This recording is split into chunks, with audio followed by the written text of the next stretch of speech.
Hey guys, welcome back to the channel. Welcome to another video. It's another Premier League prediction show that we've got in store for you today. The big Boxing Day feast of football is upon us as we enter the midway stage of the season. Unfortunately, already there are 2 games at the time of recording that have been postponed. Fingers crossed there aren't any more games that are to be postponed come this Sunday on Boxing Day, but there's still enough football action for us to sink our teeth into. And of course, in this video I'm going to be analysing the games and of course predicting them. Before I go any further though, I would like to remind you all to please like the video and also subscribe if you're new. Both things always and from be greatly appreciated. But for now, let's get into the predictions. We would have been kicking off with Boxing Day's midday clash between Liverpool and Leeds at Anfield, but unfortunately due to the amount of COVID cases that Leeds have allegedly picked up, this means that this game has now been postponed. Liverpool versus Leeds is off on Boxing Day. No game is to be played between these two sides. Of course, we wish everybody that's been affected with Leeds a speedy recovery. But I'm sure for Jurgen Klopp, he is quite happy in a way that this game is being postponed, because it means now he can prepare and get his players back and ready for the game that they're going to be playing on Wednesday, of course. So I'm sure this will be a blessing in disguise for Liverpool and of course maybe even for Leeds in the long run. And next up, we're going to be talking about Wolves against Watford, but again this is the second game so far to be postponed for this Sunday. So again, no Wolves or Watford action for this round of Premier League fixtures. Next, we're at Turf Moor for Burnley versus Everton. Last time both sides had postponements in their last fixtures, which means they've been given a bit of extra rest in preparation for this game. A game in which both sides come into really needing the points, of course. Burnley needing the points more because they're bottom of the table and need to put it towards their survival bid, whilst Everton need the points in a game where they are favourites to win, and especially for Rafa Benitez, he definitely needs the points to sort of ease the pressure on him, at least for this upcoming round of fixtures. Either side has the potential of stealing this one and taking all 3 points at the end of the day, but I'm going to call it down the middle and I'm going to go for a 1-1 draw here. Next up, top of the table, Manchester City clash with Leicester at the Etihad Stadium. City obviously coming to this game off the back of that 4-0 victory over Newcastle last weekend, whilst Leicester's last Premier League game was postponed, but of course they were in action midweek in the Carabao Cup, losing to Liverpool on penalties. So always an interesting game when these two teams clash. City's usual plan of dominance against Leicester's counter-attacking approach make for a very interesting and contrasting game ahead. It's a game that has the opportunity of an upset, a threat to City, with the Foxes possibly going to get something from this game, from the current league leaders. However, you'd still expect City to go on and win this game here, especially with the form that they are in, of course.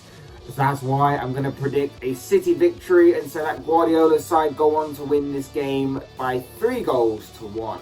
Next up, the Canaries take on the Gunners at Carrow Road as Norwich face Arsenal.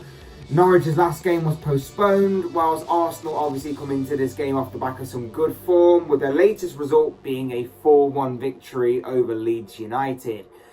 Obviously, when you're at the foot of the table, every game is a big game, and again, this one is no different for Norwich. It's another game in which, you know, some may say the time off may have benefited the Canaries from not having the fast and furious sort of fixture list that's been piling up for everybody right now. Whilst Arsenal, of course, are in some decent form right now. They've been facing some lower league sides and some sides that have been hit with bad injuries and COVID issues, but you can only beat what's in front of you, and that's exactly what Mikel Arteta and Arsenal have done. And with their form and with the form of particular individuals such as Gabriel Martinelli, you kind of expect the Gunners to continue their very good form in this game, and that is why I'm going to go for an Arsenal victory here and say that they come out of this as 2-0 winners. Next up, Tottenham face Crystal Palace at the Tottenham Hotspur Stadium. Spurs battled to that 2-2 draw with Liverpool last time out, whilst Palace's last game was of course postponed. This will be a very interesting game this week. I feel like Tottenham looked refreshed and structured under Antonio Conte against Liverpool last week, but let's face it, they aren't going to be judged upon those kind of games. It's the games that they're expected to win, the potential banana skin kind of fixtures, that they're going to be judged upon as to how well their season turns out, this campaign. And of course, this one is a representative of that. They are expected to beat Palace, but Palace have of course been a very strong side this season, a difficult side to beat, and that is why this game is going to be just as much difficult as the one last week for them in many respects. Like I say, Tottenham should be winning this game, but don't rule out Palace. They are no pushovers. They have proven so this season by being difficult opposition for many. In the reverse fixture of this, of course, earlier in the season, Palace absolutely thrashed Spurs by 3-0, but that was a Spurs team under Nuno Espirito Santo at the time.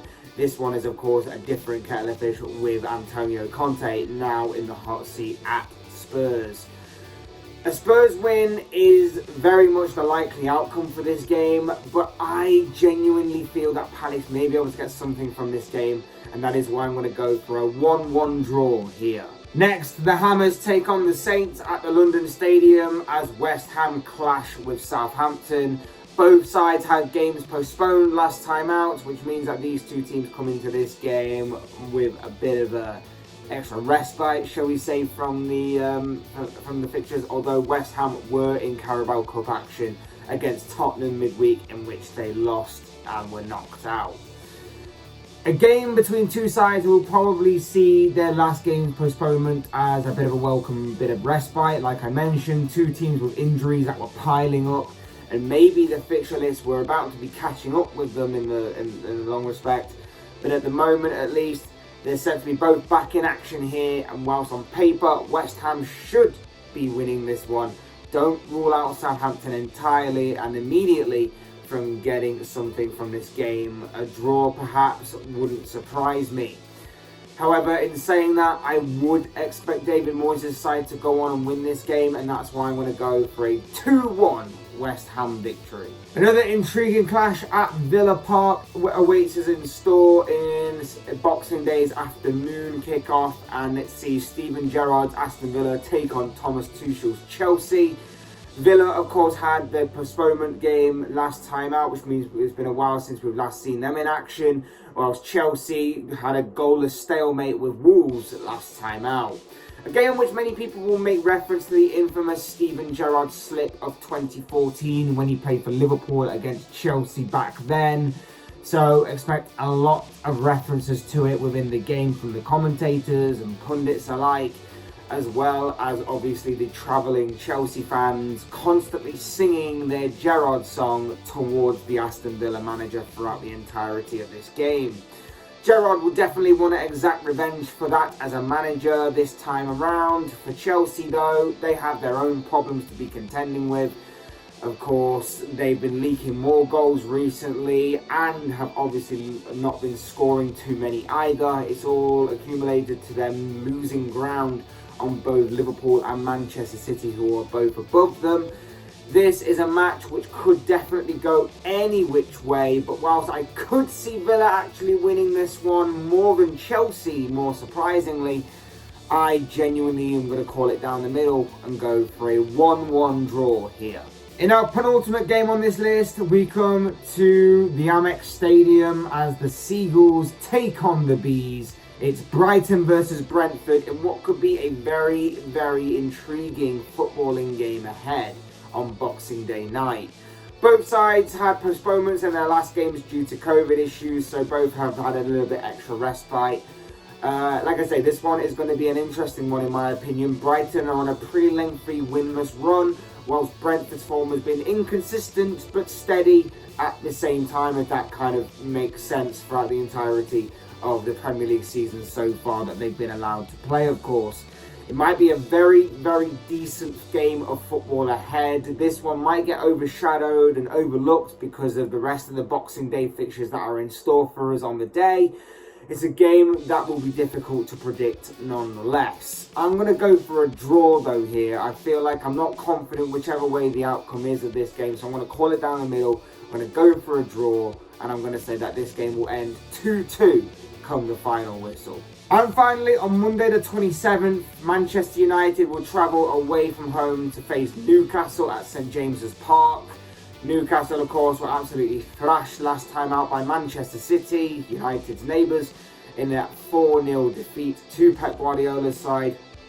Well, it's been a while since we saw United last in action, as they had a postponement in their last game. Newcastle have endured a tough run of fixtures, and of course, when you're at the bottom of the table, it only gets tougher with each passing game, regardless of the opposition. In my opinion, Newcastle may get something from this game if they just go for it. Of course, it's the Premier League, anything can happen, and especially when the fixtures are coming thick and fast, upsets do tend to happen a bit more frequently and regularly when, of course, you're having to constantly go from game to game kind of thing.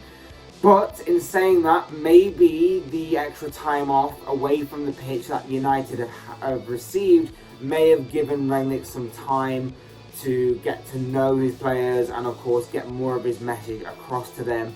And maybe we will see a very much different and maybe improved United side because of that happening. A draw is possible. A Newcastle win is possible. But, of course, the more likely result out of the three is a United win. And that is why I'm going to go for a 2-1 victory to the Red Devils. And of course, as I always say, these are just the thoughts, comments, opinions, predictions, whatever you want to call it, of this guy. I want to know what you guys think. What do you make of the upcoming round of Premier League fixtures? What are your own thoughts and opinions? And most of all, of course, your predictions on all of the games that are coming up from Boxing Day to the 27th, of course, when United take on Newcastle. I'd love to know your thoughts, comments, opinions, and most of all your predictions on all the upcoming round of fixtures in the comment section below. And also your thoughts on your fantasy football teams. Who do you see having a good week? Who do you see having a bad week? Who are you putting into your squad, taking out of your squad? That kind of thing. I'd love to know your thoughts and comments on that as well, all down below in the comment section, because I'm sure it will all make for interesting reading.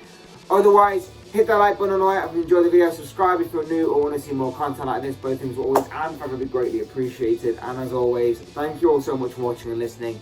I've been Fletch. This has been another Premier League prediction show, and I will see you all again soon in another video.